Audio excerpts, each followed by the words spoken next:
All right, good afternoon, everybody. Wheel Life Cycling here.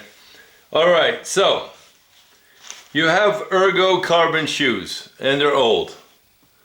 And you go online and you want to replace your heel pad. Okay, guys? This is the heel pad that keeps the shoe from wearing out. Okay? A couple of things. First, I want to talk about these shoes. So the first thing is they started delaminating from the plastic. So I got some 2-part epoxy and I pulled it up, epoxied it in, clamped it with a piece of wood in here, okay? And I clamped it this way and it dried, and it's been fantastic, guys. It held really, really well. Okay, here's the next issue I got going on. Now these, okay, the old style have a round pad. It's kind of like a teardrop, okay? And the new ones are different. Okay, they have a couple of plastic studs here, and this does it, okay? So you don't want it to spin around, right? So here's what I do, or here's what I did. The first thing and these holes are 1 inch apart, the 2 holes, and a 1/2 inch in the middle. Okay, it's real simple, 1/2 inch, 1/2 inch either way. The thicker part goes towards the back. The cutout goes towards the front. Okay, now they call these universal, but they don't work. So what I needed to do is I drew a center line right down the center of the shoe, and I marked a 1/2 inch and a 1/2 inch back. Okay, that's the first thing I did. Second thing is I got my dremmel. And a dremmel, you can purchase this bit that is really knurled. It has all kinds of, it's just like rough pieces of metal. And I mean, it's good for, like grinding all kinds of stuff. All right, so what I do is this. I start up my dremmel and I make sure these are lined with the back towards the back. Okay, and the front towards the front, and the whole on the hole centered, and I make sure that I'm within the hole where it's supposed to be. Okay, and I marked it with a pen around, because it's not going to fit perfectly flat, apparently. Okay, it's just not going to do it. So what I've done is I marked it around, and now I got a couple of tools that I use. One is, of course, this one, where I can go in and make the hole. Okay, that's the first thing I did. Now the second thing is I need to flatten the area where it's sitting a little bit high. So I do have another milling bit, and what I'm going to do is I'm going to mill the area which is a little bit in my way.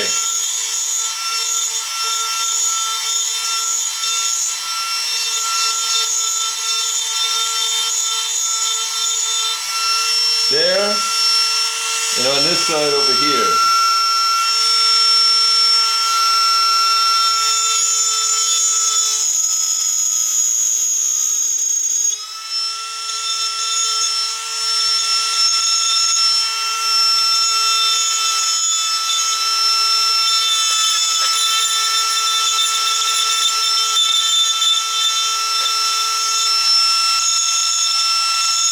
Now,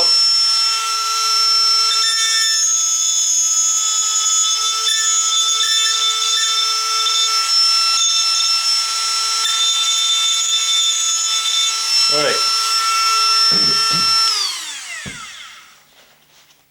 let's take a closer look at it. And you see what I did. So all I did, I mean, you could probably do it with, you know, a knife or a little grinding wheel. So I ground this, or milled this out a little bit here and a little bit there. So when I fit this in the holes, it's going to drop down, hopefully, right where it's supposed to be, like so. And you can see I milled out this side here. I milled out the back a little. And now I'm going to show you, I'm going to screw it in. And in order to put this in, you have to turn it upside down. It comes with a screw, and you got to turn it upside down so the bolt inside drops into, I mean the nut drops where the bolt is. And hopefully, because the bolt is a little bit short, I don't know if it's going to catch.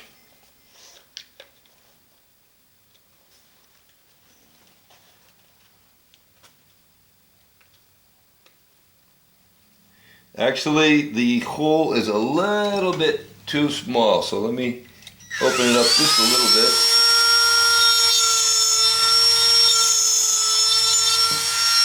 There we go. So that's why I really love a Dremel. The Dremel is a fantastic tool, to say the least. Now, why is this not going in? Is because I might be a little bit too short. But let's see. Okay, I got it. So now I'm going to look at it and I'm going to see where it's at, and it looks good. I think it's sitting in the hole correctly. Yeah, so I'm just going to screw it down as far as it can go. And there you have it. I mean, you could probably get away with a little knife if you wanted to, but you have to be careful.